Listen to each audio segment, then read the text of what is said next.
Welcome to the weekly Woodcast with Dennis and Michael Woodworth. We have a special guest in studio today who has been a personal friend of mine for quite some time and has a wealth of knowledge in regards to sports and officiating in those sports. So we're going to call this part two of officiating in sports with Pat Duffany. Welcome to the studio, Pat. Thank you, Dennis. Thanks for having me. Jeremy Stevens was in here the other day just talking about his perspective, which is a different perspective because he's not quite your age. Probably almost 20 years younger than you are. So you have a different perspective from a different generation. And I wanted to bring you in to discuss some of those things and expand on what Jeremy and I started on. And then, but before we do that, let's give people some background. You have a distinctly different accent, which is on the east coast of Canada. Thank you very much. Where are you originally from? I'm originally from a small town out in Stephenville on the Port Peninsula, a place called Lourdes. Yeah. 35 miles west of Stephenville. How long did you live there? Till I was about 18 or 19. And then where'd you move? I moved to Nova Scotia. Okay. Was it here originally, or you went somewhere else first? No, me and a few buddies of mine decided to jump in a truck and take a trip to Nova Scotia and visit friends of ours that worked down in the fish plant down Riverport. Right. So we all come up for the weekend, and I knew a lot of the people that was at the fish plant, so they were Newfoundlanders to supervise and stuff. Right. So, I went to them one day, and I just said, this was on a Thursday or Friday. I said, I'd like to have a job because I really don't want to go back. I'd like to stick around and try to do something. So they called me Sunday night and asked me if I wanted a job, I could have it. So, like you say, I stayed, and the rest of my buddies went back to Newfoundland. If there's one thing that I can say about you as long as I've known you, if I were to categorize you in a statement, it'd be work ethic. I remember clearly when you first started playing with the Bridgewater Schooners here in Bridgewater baseball back in the mid to late 80s. And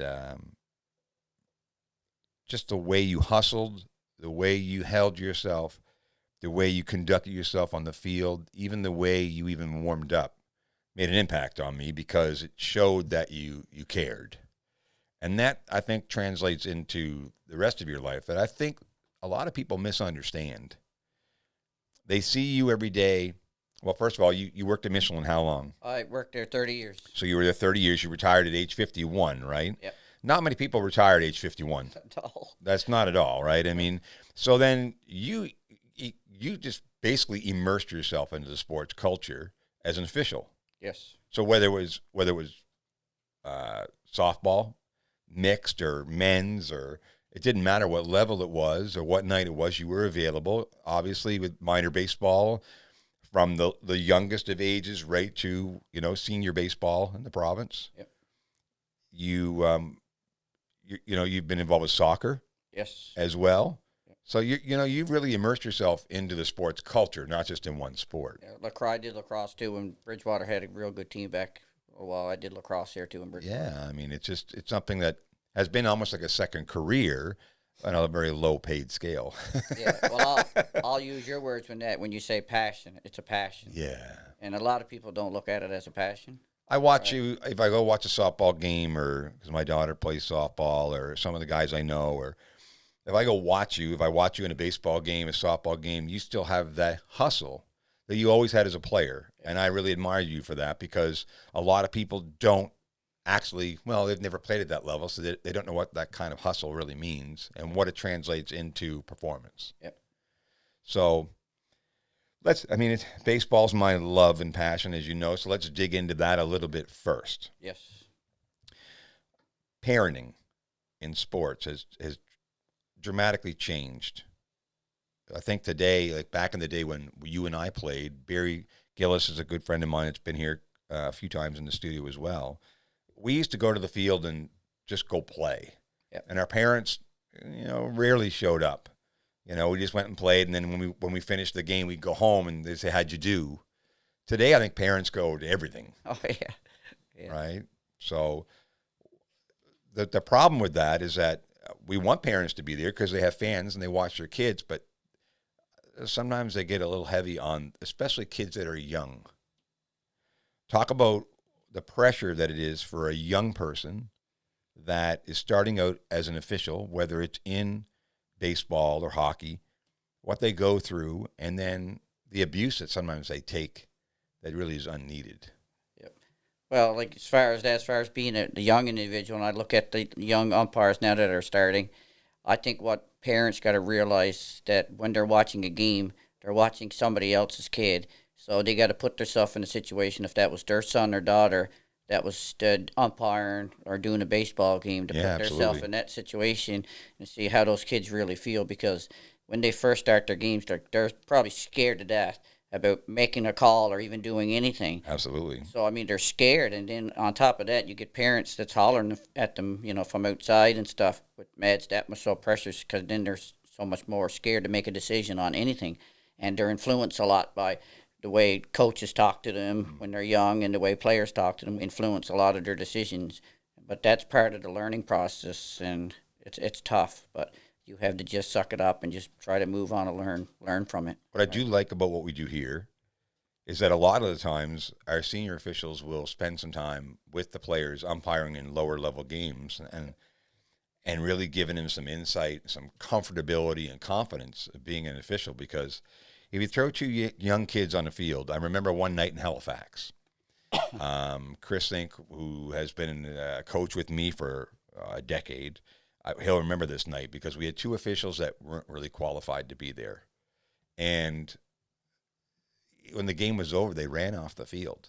They ran into their cars because they thought that we were going to eat them alive. And from my perspective, I mean, Chris has never been, but I've been an umpire for a long time before, and I try to always keep in perspective of what it's like from their side, so that they get the respect that they earn by just being there. Now, it's not to say that you don't need to learn the game, because as an umpire, you need to learn the game as well. The tempo of the game, the strike zone as an umpire, out and safe calls, all those things, saying it confidently, Yes, all definitely. those things really come into play. But it's tough for kids.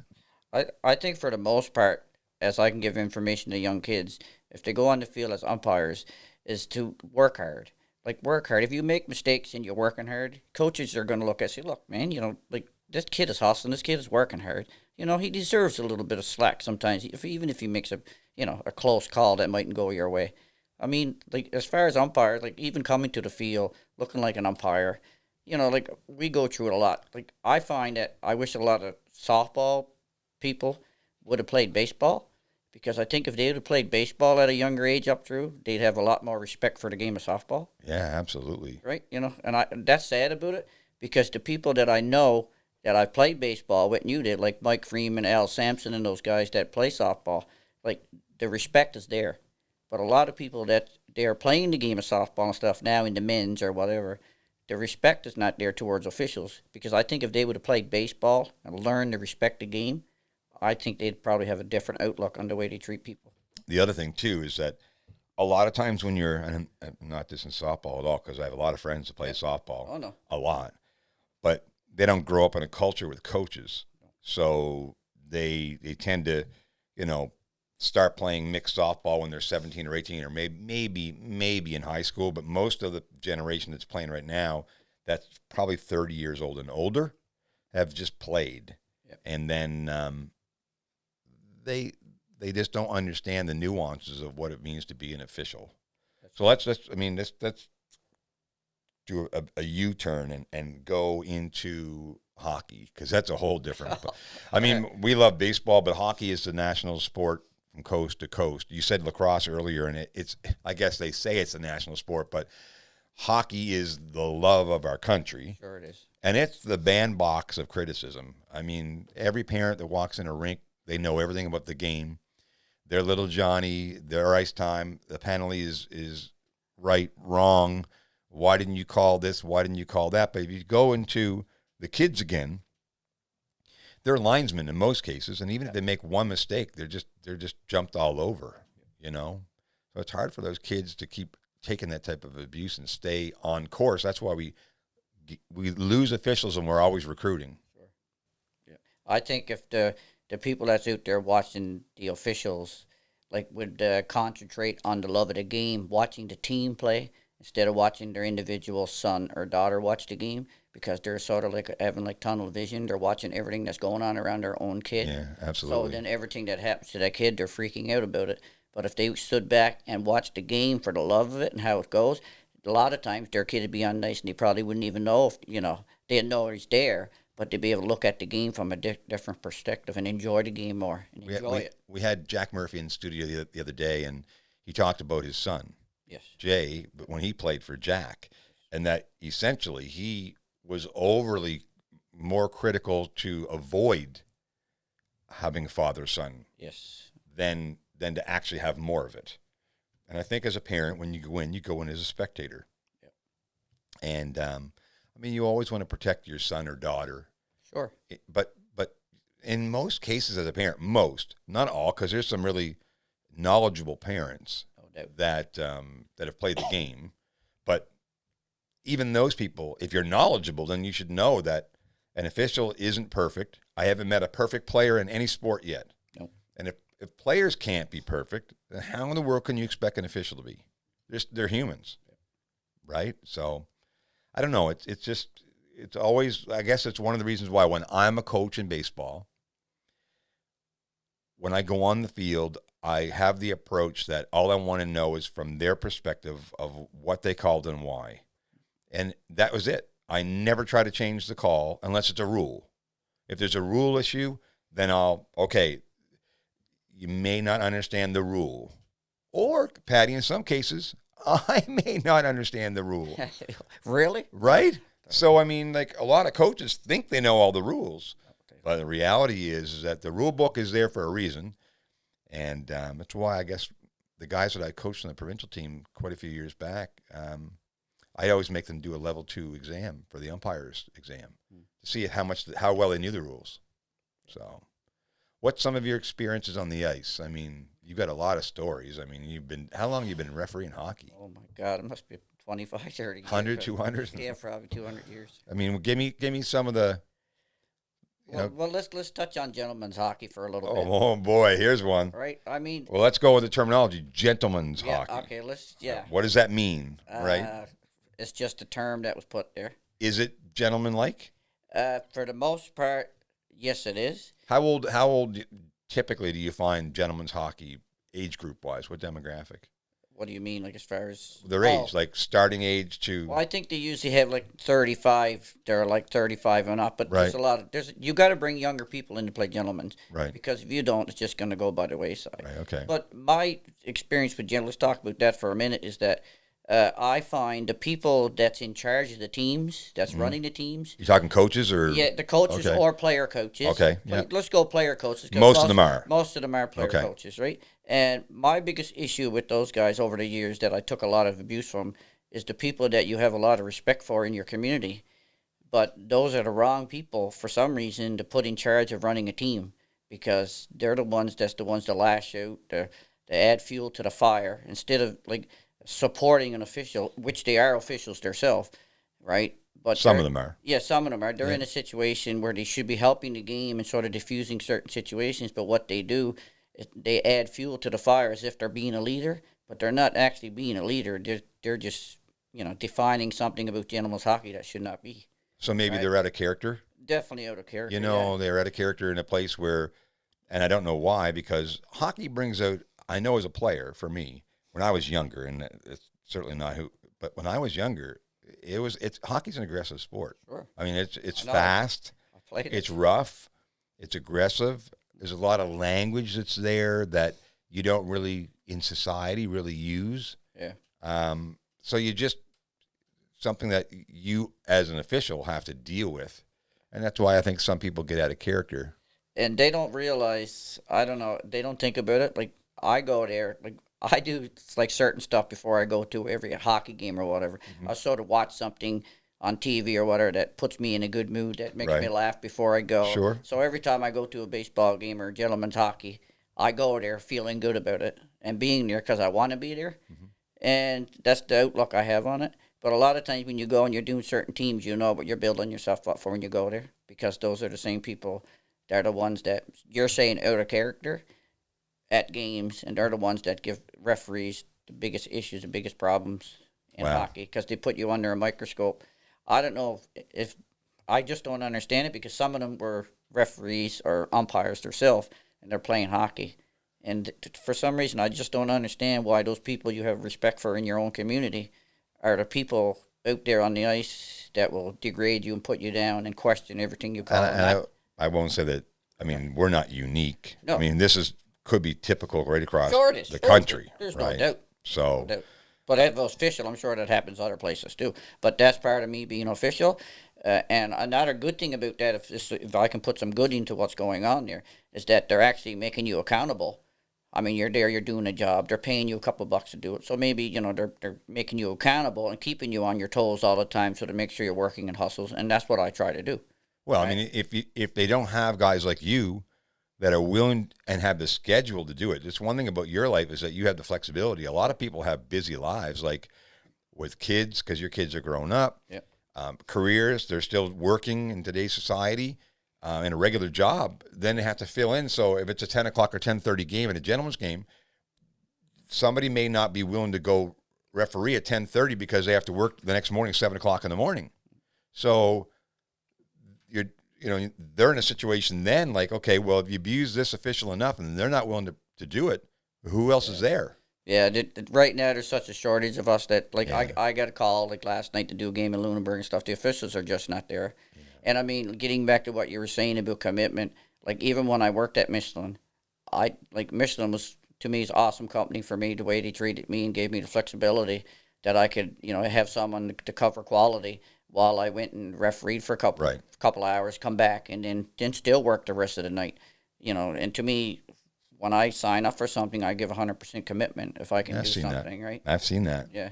So that's important. never been a question for me. I mean, it's never been. It's amazing that for whatever reason, like I said, I just think people don't recognize the hustle. They almost think it's almost like an ego thing, and there's no ego in you at all. I mean, you give 110% in everything you do.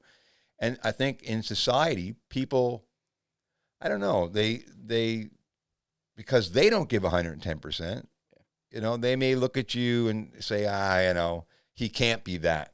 I can say in my life, sometimes in my life, I see that as well whether it's in the sports that I involve or my businesses that I'm involved in. Steve Harvey always says there'll always be haters. Okay, If you perform at a high level in anything you do, there'll always be haters. There's two different kinds of haters, but the reality is you'll always have them. And the reason for most of it is because it's just envy. Yeah, and like we're talking about hockey. That's what I find. Like a lot of times, I don't know why the respect ain't given there. Like, I mean, it's not like I'm out there demanding respect or anything like that. I use my work ethic and I work hard. And sometimes I don't know if those same people that are criticizing about officials that's been doing it for so long and doing it, they have the same opportunity that I have to go out and do this. So instead of choosing to do this, they're sort of frowning down on people that put the extra time and extra effort and the time to learn the game, right? And sometimes that's sad in a way for me because they got the same opportunity that I've got and I've had ever since I've been in Nova Scotia. Well, and I mean, you've been to a lot of clinics over the years too, helping the youth of sports because for a kid, it's great to have some extra spending money. They're refereeing or umpiring or whether it's basketball or hockey or baseball or football or whatever the case may be, they're learning the rules of the game and they're making some spending money, which is a good thing. Sure. It's a really good thing, right? And you've done a lot of those clinics. Sure, and people make comments, like I've had comments this year, of course, with COVID and everything going on, like there's no softball in this area. Right. So, I mean, there's people that I know that I consider my friends that are, some of them are making comments, well, what's Pat going to do now? He's not umpiring baseball or softball all summer, so what's he going to do for money? Like, how's he going to live? So, he's already retired at age 51. Yeah, like seriously. I think people are smart enough to figure that out. I sure hope so. But I mean, it's sad in the way that they can say it. I mean, and I can tell anybody. I mean, you know what? Like, I worked Michelin for 30 years, and I'll praise the company. Yeah. They looked after me for 30 years, and they're going to look after me till I'm no longer here. Yeah. So how can I? You do it for the love of the game, and I mean, the remuneration part of it is a part of it, but if you can see it, I know officials that just do officiating for the money. I can tell by the way they conduct themselves on the field. I can tell by the way they conduct themselves on the ice. Exactly. You can see somebody who genuinely loves what they do in an environment that they're in. You can also see a lot of past players that officiate because they have a certain way about them. They just have a posture because you can tell they have the knowledge of the game. So they're not they're less robotic. They understand the fluidness of the game and the tempo of the game, and they just, put themselves in a position, and then they can relate to the players if they have an issue. Yes. Yep. But it's hard to respect a player if they have no respect for you. Yep. That's the hard part. I mean, you get into a situation of confrontation where if a player has no respect for the official, it's just, wow, right? It's tough. Like, I mean, in gentlemen's right now, I know we're probably not allowed to say names or anything, but I find the majority now of gentlemen's here now, it's good. It's enjoyable to go to the game because the few, there's a handful, maybe 3 or 4 that was really bad for the game of gentlemen's hockey in this town. Probably very similar to all small town, Yes. Across each province, across the whole country, right? But those players now in the last few years haven't been playing gentlemen. And now the teams that they played on, which was unbearable to ref at times, it's a pleasure to go and referee them now because that's just an example of how one individual on a team can have so much impact on the whole team when it comes to playing the game of hockey, right? Well, cancer can spread pretty quickly, and it's, I guess, sometimes a player may be more experienced or been there longer, and then those new players don't want to speak up to rattle the chains too much. So, but all it takes sometimes is somebody on the team that's in a position that everybody respects just to speak up and say something sometime. But instead of saying something, they'll just let the person that's so like leading the team sort of do their own thing and not really say, because almost like you're going to upset somebody. Mm-hmm. But if more people in gentlemen would just speak up sometime and say, you know what, like, just give it up. Like, no, that wasn't a bad call. That was a good call or whatever. Yes, that was offside, or yes, that was icing, right? And so this person maybe said, well, maybe I shouldn't be hollering at the ref at, Well, and once again, it gets back to, please show me a perfect player. Yeah. That's what it all comes down to and they can say, well, he's getting or she's getting paid to do it. They're still human. Okay. Unless you want to have instant replay in every division of sport, because you can see the best of the game in Major League Baseball, in the NHL, in the NBA. They make mistakes. In the NFL, I mean, all the time. They have like 10, 12 eyes on the game, and the instant replay comes in, and some of them are reverse, some of them are not. So it just goes to show that nobody's perfect, and sports, I dare anyone to play them without officials. Oh, it's right. In this town, every town is the same.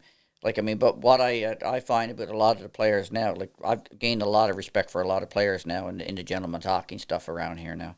Right, because you look at it, there's a lot of talent in this town. Well, there's a lot of talent in the country. But I mean, like this town. For our little town, yeah. Yes, for a little town, there's a lot of good hockey players and stuff in this town. Absolutely, there's no question, and we are fortunate to know a lot of them personally, and they all have their own stories. Reality is that they're not 18 trying to make the NHL anymore, right? They're in their late 20s, 30s, 40s, 50s, or 60s in some cases.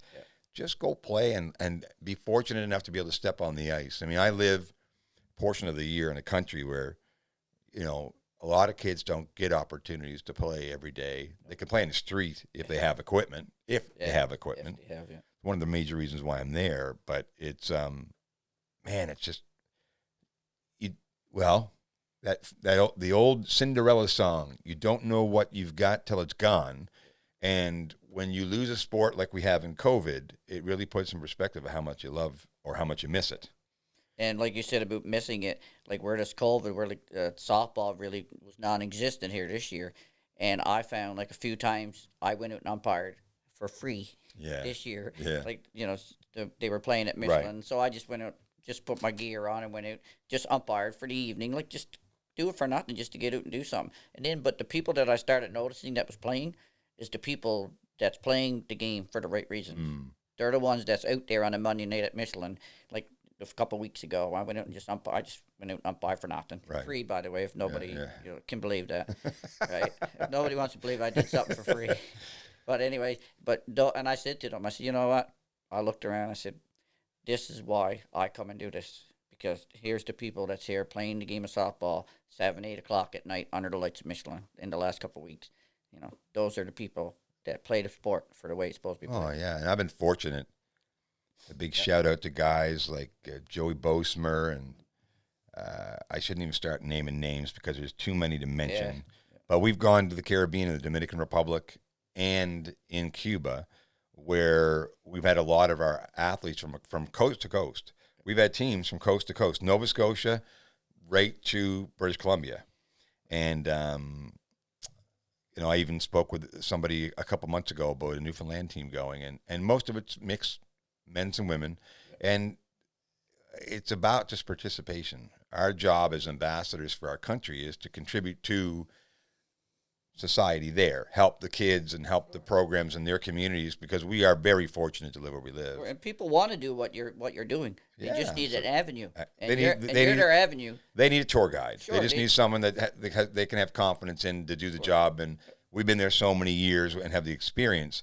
But it's nice to see those people come together. And there's a lot of teams that had to combine 3 different teams because they had small groups, and we made one team. And it was really cool to see them all interact with each other, be ambassadors for our country, but also respect the officials. Like, it was really cool to see where typically you wouldn't see that, at home. But down there, it was just, I kept saying, it's just not as important, guys. Because when I was in Cuba a few years ago, I remember that. I went down. You and Brian Lamb. Yeah, like I was amazed when we got to the field that they actually, announced us, walked us out as if, like you're actually somebody. Yeah. Like it's amazing the passion that they have for the game of ball, and my work ethic is the same thing. When I me, I'm not gonna do if I got umpire ball the next day, the night before, and I took that same value down there. Yeah. Because I didn't want to go to a place like that. It's hard though. It was hard. It's hard. You and Brian. Yeah. That was very hard. Brian was a little more loose. I remember Brian. But the party nights were definitely the party. Yeah, Brian Lamb had a lot of fun, and hey, I had fun too. But oh, you did. Where I had to umpire the next day, that's the way I am. I didn't want to be out till 11 o'clock partying all night and then having to go umpire in the heat. So that's how I respect the game. Well, they respected you guys for coming down, because it's nice that we had, you and Brian one year. We had Blaine Gallant and his son another year. Yeah. It's nice to show that our officials really want to be a part of this, right? And they respect that contribution. We had a few clinics. I know that you and Brian put a few clinics on to help the umpires there. Yeah. And, I mean, some of these umpires, this is their only chance. We pay them some money to umpire each day. They show up, by the groves because they normally don't get paid. And it's nice to be able to see that our umpires, the umpires division across the whole country really has been pretty solid. I know Jeremy talked a lot about it the other night, that the opportunities, let's switch from softball and hockey. Let's go into, the upper levels of baseball, like the senior league, intermediate league. Yep. Talk about some of your experiences there. Overall, basically my experiences, especially senior baseball, because you're accountable for everything you do on a baseball field, right? Especially at the senior, which you are at all levels. Right. But at the senior level, them guys, they play, they know the game, they know the rules, they know everything should be applied, they respect hustle and all that kind of stuff. But for the most part, I was pretty happy. I got, me personally, I got to do the higher levels of baseball in every level, whether it was fastball or baseball or whatever. Absolutely. In this province, I got to do the high levels of everything. Some of the guys that you umpire with that stand out in your mind, who would they be that you work with? That I work with? Yeah, I know some of the names, but I want to see if you come up with them. Well, actually, probably one of the most supporting person that I ever had umpiring on the field was probably Jody Frawley. Yeah, Jody was the past president of baseball in Nova Scotia and head of the umpires division too. Yeah, Jody. Yeah, Jody's a good umpire too. Yes, a lot of times, to me, being out from just in Bridgewater, I'm not involved in a lot of the politics that goes on in the game of baseball. There's politics in baseball? Yeah, I know, that's a surprise. But anyway, if you're not UIC or you're not on the board or all that kind of stuff, because we all know, we're human. That's the way things work. Yeah, sure. If you're on the board and you're doing all this work to do stuff, when things come up, whether it's provincials, Atlantics, or whatever, you're basically, you're the ones gets chosen a lot of times. And I've been around umpires who was chosen a certain time. Do they have the same ability? I don't know. But the politics side, that's part of baseball. But you've umpired with Brian Lamb over in the Valley. Brian, I umpire Donnie with Brian. Boudreau is another one you've umpired a lot with. There's, can I just Yeah, say absolutely. something on Sure. Donnie Boudreau? Yeah, of course. There's another person, like Donnie Boudreau's a good friend of mine. There's another guy that loves the game. He'll go anywhere to umpire a ball. And a lot of times he doesn't get the respect he deserves a lot of times. So people don't understand. Like, he's deaf. Yeah, he is. So when he's talking to you, he's actually hollering at you. But he doesn't realize. So that's why me and him had such a great connection when we umpired together. So whenever we got in a situation where he was talking, I used to use hand signals, but nobody knew. I used to use hand signals to him. And he'd be talking, and all of a sudden I'd put my hand like this here. Right? As soon as I put my hand like that, then he'd lower his voice. Yeah. Right? And then when he get to a spot where, like me and you were talking right now, I close my fist like this. And then he knows he's at the proper level. Right. So that's why a lot of times when people are talking to him where he's deaf, he thinks that they're actually criticizing him. So sometimes he'll overreact and have an ejection or whatever in certain situations. But people don't understand, like, his work ethic and ability. Like, I have a lot of respect for him. I mean, I know I have 50% hearing in my right ear. Yeah. So I know what he's dealing with. That's only my one ear. Yep. So sometimes my voice can be, and I have a pretty booming voice tue, so I can get sometimes too loud. Yeah, and like, how do I explain that for Michael then? Because Michael has good hearing. yeah. But I mean, as far as locally, like umpires, I mean, I umpire with all. Like, I mean, Jeremy's good umpire. Yeah, he is. Well, Jeremy played for a long time. He played in the intermediate league, and then I like Jeremy transitioning over to umpiring because he wasn't and he admitted he wasn't the easiest guy to umpire or referee for. Tall. He had a whole different perspective as a player. He never put the mask on or never put a helmet on. Now that he does, he gets a different perspective. And I think it's helped. He's admitted it will help him coach in the future. I don't think he's Jeremy never got ejected, did he? Just a couple times. Can I just tell this quick story with Sure, Jeremy? yeah, Did absolutely. Great, right? Yeah. So we were playing the game. I was doing the play, and Jeremy, the team, were playing. I don't know who they were playing, city team or whatever. And Jeremy was struggling toward the end of the game, so he was starting to get a little cranky, right?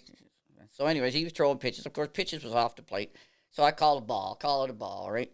And of course, I think it was like 3-2 or 3-1 or something to get. He had to throw a strike basically, and he threw one down the middle of the plate, and the guy parked it, 3-run home run, right? And he was out on the mound. He was calling me, everything, jumping up and down. I stood behind the plate. I said to myself, wait till that guy passes the plate. Right, I stood back. I had my helmet off. Right? I had the mask off, and I couldn't wait for that guy to get around. As soon as the guy touched home plate, I looked through that Jeremy. I said, "You're done." Right? It was so funny. It was funny. We talked after the game. Jeremy goes, "Yeah." He said, "I was tired." He said, "I want to go home anyway." Yeah. Right? But that's just an example. Right, he's a tough competitor. And you know what? I have a lot of respect for Jeremy. Yeah, he's a tough competitor, and that's difficult because when you're ultra competitive, you're on a fine line, and as an official, you got to recognize that. Who am I dealing with as managers or coaches today and players, where you can get a guy like, for example, Darren Doucette, right? Dewey's tough to umpire against, right? I mean, and he'll admit it, right? He just holds a high level of accountability, and he's tough, but if you know how to handle him, he'll respect that, right? And those guys that traditionally in that senior and junior league in Dartmouth, they had some really strong teams, and they just expected a lot from their officials when they stepped on the field, and I respect that. I really do. The first encounter I had with Doucette, like, I heard so many stories about him. Like, so it was the senior game. I was down in the Kentville, and the first 2 times at bat, he come up, and I rung him up on third strike. And you know me, when I ring somebody up, I ring him up. Yeah. So he just looked back at me like that both times, walked away. Didn't say nothing to me. So Jody Frawley was doing the bases, I was doing the plate. So we come up the third time. This was, I think, probably was the 7th or late in the game. And the guy threw a pitch at the knees, right down the middle of the plate. I go, ball.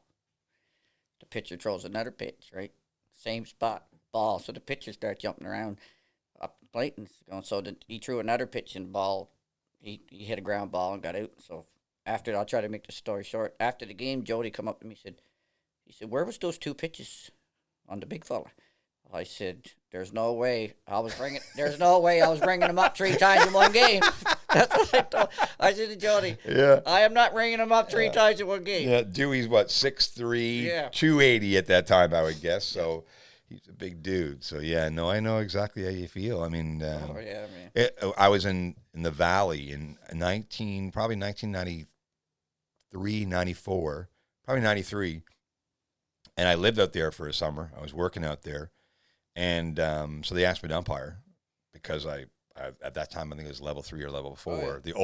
the old levels, and there was a close call, second base, and there's a brothers tandem out there in the Valley. I won't name who they are, but Yeah. you know who I'm talking about. Yeah, And definitely. when I made the call, he jogged by me and said, good job, rookie. Kind of like, and I really put in perspective of like my situation. Now I had a lot of confidence because I was a player and officialed a long time, but even then at that level, you sometimes question, did I make the right call? Yep. Right. And that goes back to kids for me is, we tell the kids to have a big strike zone, right? And to make the kids hit the ball, right?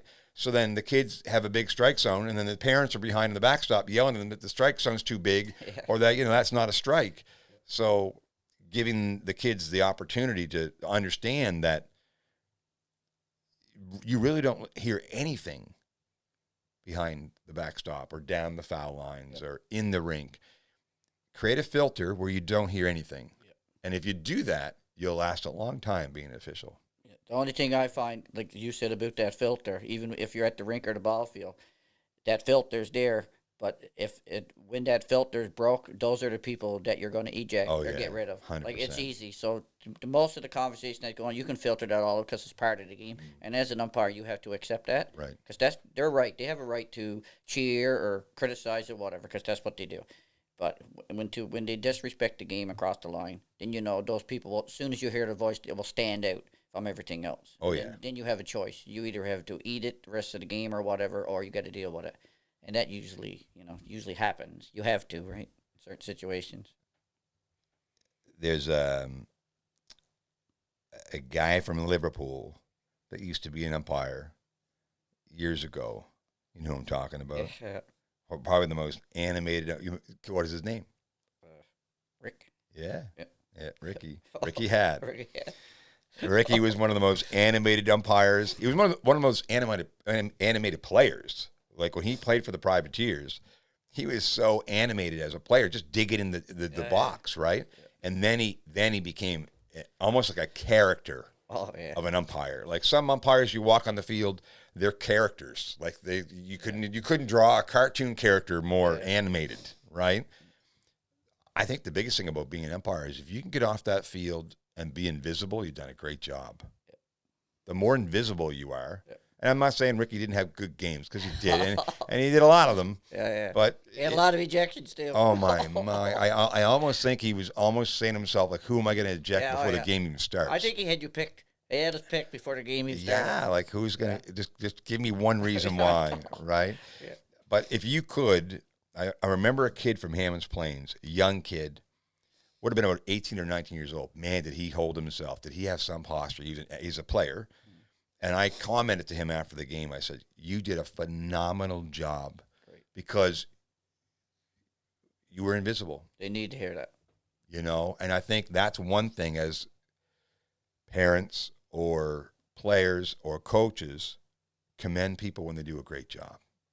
I think it's needed more. Yeah. But as far as around this area here, like as far as you guys coaching, I've never really had any problem with coaches because as far as yourself or Shawnee or whatever, any of the guys that I found they respected the game for the most part. There was a few coaches back like before you guys, like I said, we're not going to mention names. Like they just didn't coach for the right reason. They coach just for what benefit you especially is when you were coaching and stuff. You're coaching the whole team.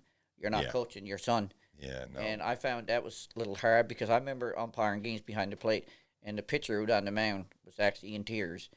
you know. 100%. So I used to call time and just go out Yeah. and talk to him. I said, It's tough. I used to say, look, man, I said, just got to block that out. I said, look, you're a good pitcher. You're doing a great job. Just throw strikes, man. Well, I was lucky because Right.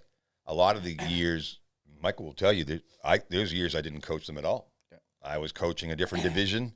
I coached baseball because I love baseball, and I didn't want. And it's tough because I love to watch Michael play, but I wanted him to have different influences. We lived it every day together. I mean, we watched Sports Desk every night for 10 years, together. So it's nice to give him that different perspective because he lives around me all the time. So guys like Barry and other coaches along the way have helped. Now, there was a couple of years I did coach with the coaching staff with Michael, but it was out of necessity because I didn't have anybody else. Yeah. But I really wanted Michael to get that perspective. And I know how hard it is because I told Jeremy the other day, I played for my dad. I told Jack too, like, it's not easy to play for your father. And my dad was one of the best volunteers that we've ever had here. But it's just, you live it from the moment you leave till the night you go to bed. You just don't put it to sleep. Yep. And thank God for my mother because she would turn the switch off. Like, okay, no more. Yeah. We're done. No more conversation. And but yeah, no, I know how hard it is, and that's why it's good. It's hard to be a parent and a coach at the same time. It really is. Sean's dealt with that with Luke too, so it's not easy. Yeah, it's not easy, but if you're coaching the whole team, because people can stand back and watch if you're just coaching your son, or you only cheer when your son is doing something, and that's noticeable. People's going to pick it up. But if you're cheering the whole team when you do cheer your son or your kid, then it's not noticeable. Like nobody really notices because you're cheering the whole team. But the only time you speak as a coach is when you're directing it at your own kid. Then people notice that and pick up on it, right? Well, it's funny because we were in a tournament in Cole Harbor one year. This is we're talking quite some time ago. I think it was one of the years that Michael was. Yeah, it was one of the years that I was coaching their group, and the Getson family. Yes, Harvey and Dunnett with Keith and Travis, and Keith and Travis were really good ball players. And I remember one of the coaches from the city in Cole Harbor said, your son's having a really good tournament. And I'm like, really? I said, well, which one do you think's my son? He thought Travis was my son. Yeah. So, and that could be one of the greatest compliments I could have gotten because they didn't know who my son was. That's it. They didn't know which one it was. And that's really what was important to me was that I coached the game. No matter if when teams come from the city here too, usually after 2 or 3 innings, by listening to the parents who their kid is. Oh yeah, there's not much of a team cheering. It's like a kid, but I guess that's normal. I guess in a way, but I think if they looked at it from a point of view, if we cheer the whole team on, build up the whole team, maybe that'll bring everybody together. Maybe play better baseball, right? It's one of the things we've preached for a long time with the group. I was fortunate to have guys like Chris Inc. and Barry Gillis and Blaine Zinn and Jeff Bolivar and Al O'Brien. What a character that thing was. But we had a coaching staff. I was fortunate. I try to encourage all parents to participate in some level to help. So whether it's just hitting fly balls, like Blaine was our equipment manager, and he would, in practices, he's big as an ox. I mean, the guy's as strong as anything I've ever met. And but he would hit fly balls to the outfield for an hour. Good guy for baseball. Oh, I mean, I miss him so much. It's just been, and you see that family. And we're actually going to do a podcast one night with, not so much to broadcast to other areas, just for our own keepsake, to kind of sit around a table and talk about some of the stories, because I think when it comes down to sport, you want to stay healthy. Yeah. It allows you to live longer in most cases. You have a connectivity to the community because you meet a lot of people. Oh, yeah. And then it keeps you connected with kids that I've watched since, Chris Inc.'s a great example. He's in his mid-40s. Yeah. And I coached a kid when he was 11 years old. Yeah. So it keeps you connected to sports. So Scott Winters is another great one. Scotty, one of my favorite of all time. He was probably, and he'll admit it himself, one of the worst players that ever played for me. Like the worst. But one of the best people you'd ever meet. And he's one of my favorite players of all time. Oh, yeah. So, and he works for Sportsnet in Toronto. Wow. As a cameraman. So it gives you an opportunity to meet a lot of people that go to different places in the world.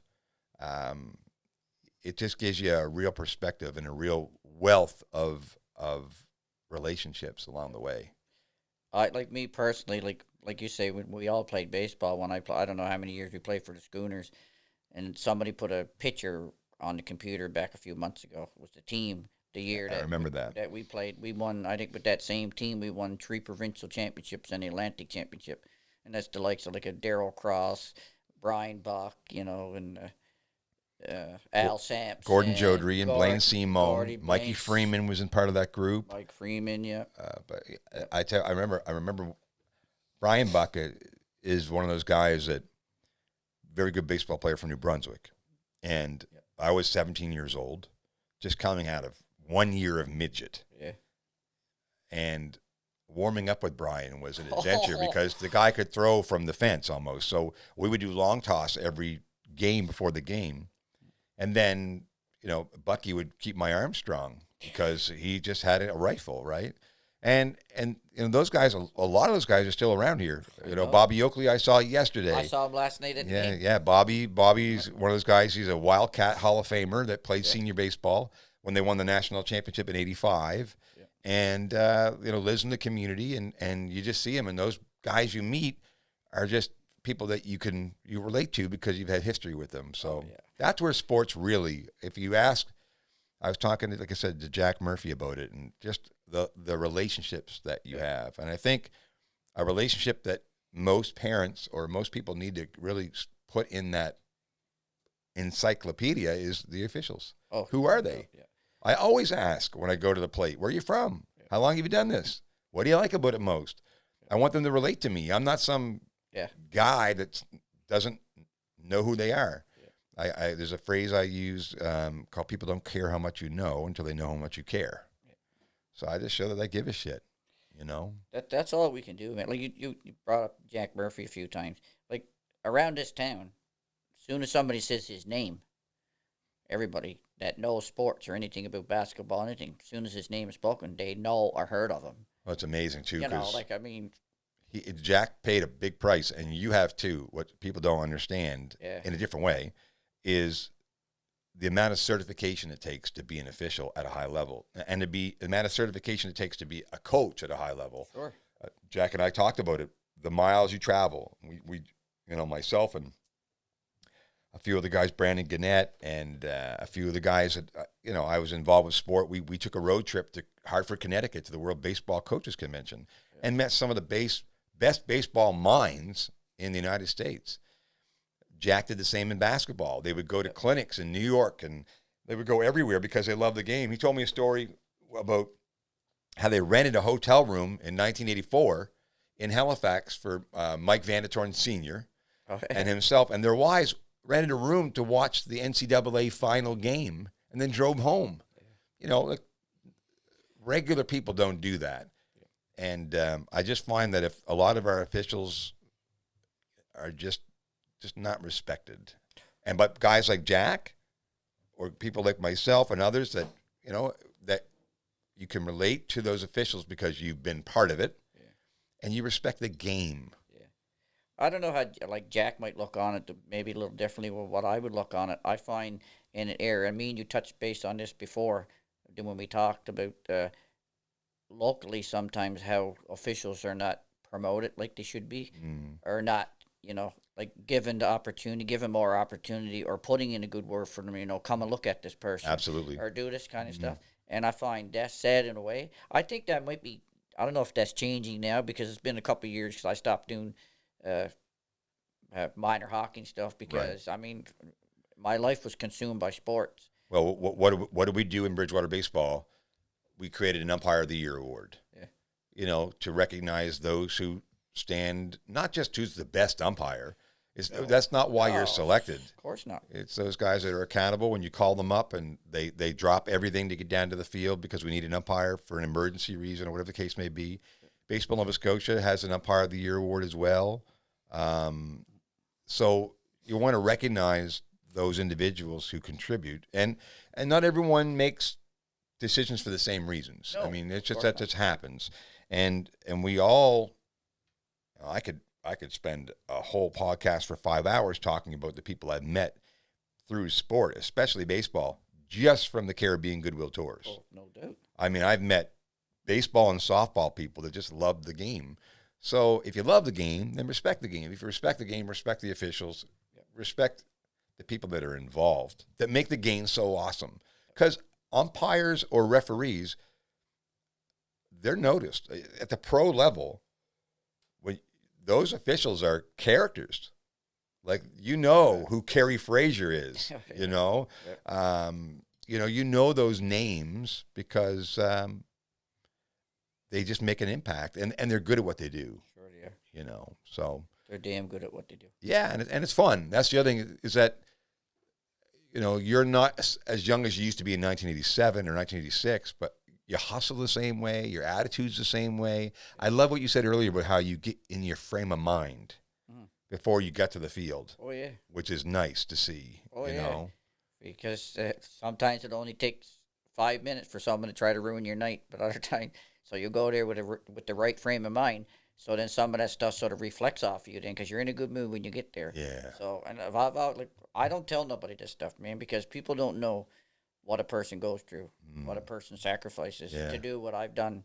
Like when I go home at night, if someone is hollering at me for something that they thought I missed or whatever, I have really nobody to talk to when I go home. Yeah. So I'm up at the night, but basically what I'm doing, I'm questioning myself, like what did I do wrong or what should I have done different? And to me, that takes its toll after a while on everybody. But that's a small part. When you have a lot of passion for what you're doing and care about what you're doing, then that's a small part because that's something you just got to have thick skin and just go back at the next game and say, well, you know what, let's, maybe try to do things a little different or whatever, right? Well, if the why is big enough, the how becomes easier. Sure. So your why is big because you love the game. Sure. So then the how is doable. When you don't have a big enough why, you quit. Yep. And that's the sad part about officials too. Like they quit at a young age just for the simple fact that they don't like being hollered at. But that's why a lot of our older officials, they got to go on the field and be with the younger kids. Because when I reffed hockey and when I ref baseball and stuff, if I'm on with young kids, I just tell them, I said, you just call safes and out on the bases, just hustle. I said, don't worry about nothing else. I said, you don't have to worry about coaches. I got that. Yeah. I got everything else that goes on the game. You manage the game. I manage the game. I said, you guys, all you got to do is make safe and out calls and just work hard when you're on the bases. And listen and learn. Listen and learn. Because every year you get more and more experience and put you in a position where you can get more out of it, right? But, like over the last few years, I go watch some of our older officials there, and I find some of them should be more accountable for the way they. Yeah, I mean they're not accountable. Well, some people they're going through the motions. Like I'm still here, I'm doing my deal, but I can read that in a second. Right. Like I can literally, when I walk on the field, I'm like, okay, this is gonna be a quick night. I tell my pitchers this is going to be the approach you take. Yep. This is how you deal with it, and that's what we do. So, I mean, and what they don't, and you mentioned this earlier, just a few minutes ago, people don't realize that you're in real life too. Yeah. So when you come to the field, there's a lot of real life shit that goes on that people don't understand. Right? It's not a robotic thing. It really isn't. You could have relationship issues. You could have financial issues. You could have you could have lost your job. Your kids and you could be arguing about something you don't know. Yeah. So that comes into play, and so relating to them is something that people should do more of, and especially kids, because today's society, kids are dealing with a lot of stuff, and so when they get to the rink, the last thing they want to hear is a bunch of parents yelling at them about a bad call, whether you're on the ice or when you're on the court or whether you're on the field. It doesn't matter. One thing I want to do is to recognize those individuals who have contributed to the sport like yourself. That's why we do these podcasts. Yeah. I want to educate the parents on having a little bit more tolerance and understanding of what officials mean to the sport. And on top of that, I want to encourage other people that haven't looked at officiating as an opportunity to be involved with the sport, make a little bit of money, but also help the sports survive. Sure. Because without them, we wouldn't. Like over the last few years, maybe like I've had hockey players come up to me and say, "Pat, I don't know how you can do it, man. I refereed a game." He said, "I will not referee another one." He said, "I couldn't get it away." He said, "Me trying to get, I couldn't even see where the puck was." And I said, "Well, that just goes to show you that just going out and referee is not as easy as what everybody says, right?" And which it makes me feel good in a way when they make comments like that, not then knowing that the effort that some of us are putting in, Oh yeah, right? And yeah. I mean, it's just that's what it comes down to. It's just understanding and bettering the game. So, really appreciate you coming into the studio today and sharing some of your thoughts and experiences over the years. I want to thank you personally for contributing to our officiating process here in our local community. I want to encourage you to keep going. I don't care how old you are. yeah. I want to see you 75 years old, like Lou Hardwick used to be down there in Shelburne, Yeah. and I'll watch you those games. In fact, I'll probably be on the bench, Yeah. still coaching somewhat. I've taken a couple of years off, but at least here in Canada. But next summer I'll be back at it again. So Well, I just like to say something like I consider myself pretty fortunate to be to do what I've did over the years as far as umpiring, refereeing in this province. I consider myself pretty fortunate. well, before we end the call, before we end the podcast, let's talk. You had a health scare there a few years back. I've had a few health. I've had a few recently too, but I sort of keep that pretty private to myself. It puts it in perspective, though, doesn't it? A lot of That people to value. Yeah, like in the last few years, like I mean, I've had like you say, I've had cancer scares, like Yeah. 1, 2, 4 times in the last few years that I had stuff got cut out, and like in my arm, Yeah. top of my head, Yeah. I had 14 stitches down through here to take cancer out. Yeah. And see, Different people don't things. know that, right? They don't know, but No. the thing is with that, like that's something that people really don't need to know. You know? No, But they don't realize that everybody's got their own struggles and We do. stuff in life, right? they're all different. But that don't change the way that I look at sports when I go referee. And that, I notice now, like some nights when I go do hockey, sometimes there'll be a person that's a great guy, like 99% of the time, and all of a sudden he's a little chippy or a little hacky or a little saying stuff, and I'll just skate by and I said, "What's wrong, man?" He said, Yeah. "What?" I said, "No, there's something going on." I said, "You're just not yourself." I said, Yeah, no kidding. That's what I say to him, and he goes, "Yeah, Pat." He said, "I had a rough day." I said, "Well, man, just play the game, relax." I said, "Right? And you can pick up on it right away. You know they had a bad day before they come there. But as an official, you can't have a bad day and then go referee." Yeah, you know what no. I'm saying? Like it sounds like that's not supposed to happen. So We love the game. We love what it provides for us in regards to the energy and the relationships. I just want to thank you for continuing to do it. We need more people like you to do it. And I look forward to having you again as a guest, maybe in a year or so, to keep an update on how Pat Duffney's doing, and encourage those kids to get out and register, get into an introduction clinic to a sport, pick a sport that you like, and get out there and learn the sport, because without people like you, the sport just doesn't survive. And we need more young kids to become older kids that still act like kids, like Pat Duffany. Yep. It's Dennis Woodworth and Michael Woodworth on the weekly Woodcast. We'll look forward to talking to you next time right here in the studio.